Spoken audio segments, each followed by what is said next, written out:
water slowly trickled down your cold face as you stood beneath the showerhead, face twisted in misery. It wasn't hard to upset you. You were a sensitive soul with faucets for eyes. You let the water scorch your skin red as you tried to ease the chilling melancholy that had been seeped in your bones since birth. It had made you sick and frail from the inside out. It took every ounce of willpower you had to raise your arms and continue washing yourself clean. You found your eyesight distorted and warped with tears. For what reason? You don't know. Maybe perhaps from the exhaustion that sat deep within your heart and festered, never allowing you to feel like you were above the waves. You laid on your bed, wrapped in a towel, staring out your window for what felt like centuries. Every minute, every hour, ticked by insistently, reminding you of the time wasted, of the lack you had in your life, the lack of friends, lack of family, lack of companionship and love, the lack of peace and rest, the lack of a purpose. At some point, you crawled out of your hiding and dressed yourself, the effort and strain pulling more tears from you. You wondered often if you would ever escape this. You had once, so you should again. But waiting, hoping, and praying for that end you cannot see is an exhausting, sad wait. You wanted to crawl into your bed again and sleep, an attempt to soothe the everlasting ache that grew with every moment of wakefulness. In your sleep, you did not think, you did not remember, you did not wonder. But in waking, you had to fight every moment to remember why you should continue on. Despite the relief promised in sleep, you turned away from your bed and left your room. Dragging yourself along felt like walking through an evergrey swamp, the mud sticking to you and dragging you down. You felt your heart weigh heavy in your chest as you took shaky steps downstairs and through halls. After eons of wandering, you found where you had fought to get yourself to. With much effort, you raised your hand to knock upon his door. "Tokoyami, are you there?" Relief flooded your senses and tears welled in your eyes as you heard his feet shuffle behind the door. The sweet sound of the lock clicking and the door hinges squeaking made you smile as you saw his face emerge from the darkness behind the door. "I wasn't expecting you." You looked down to your shoes, shame blossoming in your chest and bubbling in your throat, as you realized how stupid it was to bother him. But despite yourself, your voice spoke anyway.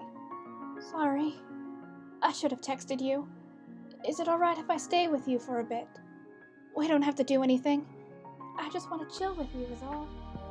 It was hard to swallow the lump of truth you hid from him, the fact that, in that moment, more than anything else, you needed him.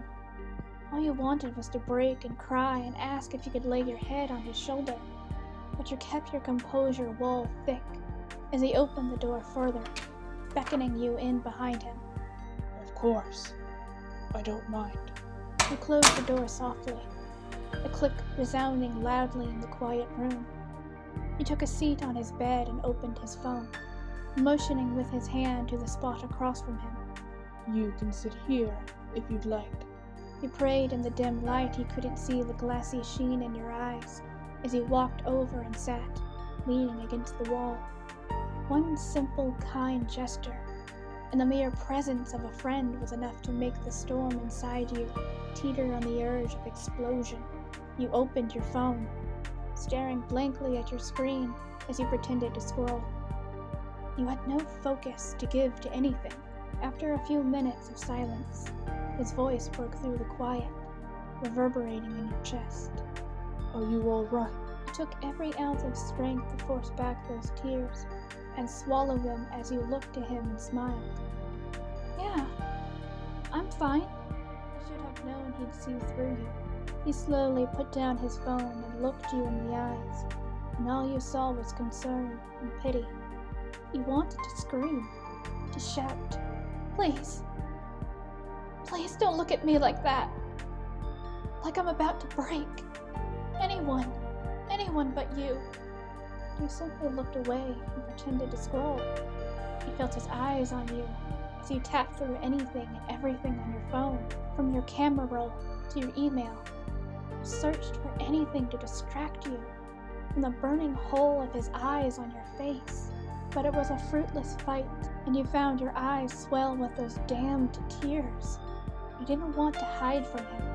You wanted to tell him, but you didn't know how to exist without lies. You didn't know how to exist without a wall between you and everyone else who needed that wall, relied on that wall to let you survive. It was so foreign to you now, the idea that it didn't have to be that way. You felt his hand touch yours and jumped, to contact feeling so strange to your touch-starved skin. He moved your phone away from your face, but you refused to move your eyes from where they stared into his carpet. You knew that if you looked up, you saw him, you would break. So you swallowed and blinked and swore at yourself internally, anything to keep the tears in. But you felt his fingers, gentle, slow, and calloused, brush your hair from your eyes and turn your head. You felt your face twist and strain as the tears threatened to breach your eyeline. You refused to look him in the face. Your eyes bore holes into his chest as you heard his voice swim in your ears. You couldn't hear what he was saying. You could only hear the deafening volume of your own thoughts as he screamed to run and hide away and never face him again. He must have known you did not hear him. Must have seen it on your face, because he took his rough but gentle hand and tilted your face towards him till you couldn't look anywhere but his eyes. And you saw it, the panic, worry, fear, concern. You saw his care for you, and you wanted to squirm away from his touch. You wanted him to both cradle you in his arms to never let you go, as well as tell you to get the fuck out of his room. You wanted him to give you a reason to hate him, to run away, a reason to justify your fear of vulnerability. You wanted to slap his hands away from your face and tell him, "Never fucking look at me like that again. I am not breakable." But you couldn't do that. You would never do that. Not to him. So as you felt the tears begin to fall, and the shame burn at your insides, you did all you could. You closed your eyes and willed the feelings away. You told yourself you had no right to feel how you felt, to suck it the fuck up, because your friend doesn't need to see you like this. Every bit of that wall you built back up came crumbling back down as you felt him pull you into his chest.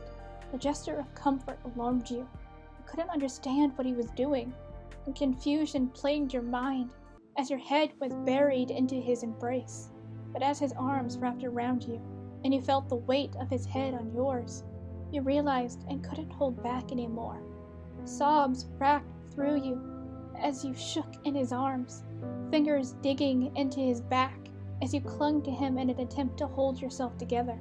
You felt your body ripping at the seams as everything came rushing out, violent and overwhelming. Panic overtook you and you clung to him as your lifeline, your tears soaking his shirt as he held you together like broken glass. You muttered words that you could not hear nor process, and you cried harder as you desperately tried to calm yourself. But one sentence, one string of words, broke through the panicked fog in your mind, like the sun in a noon summer sky. "You're safe."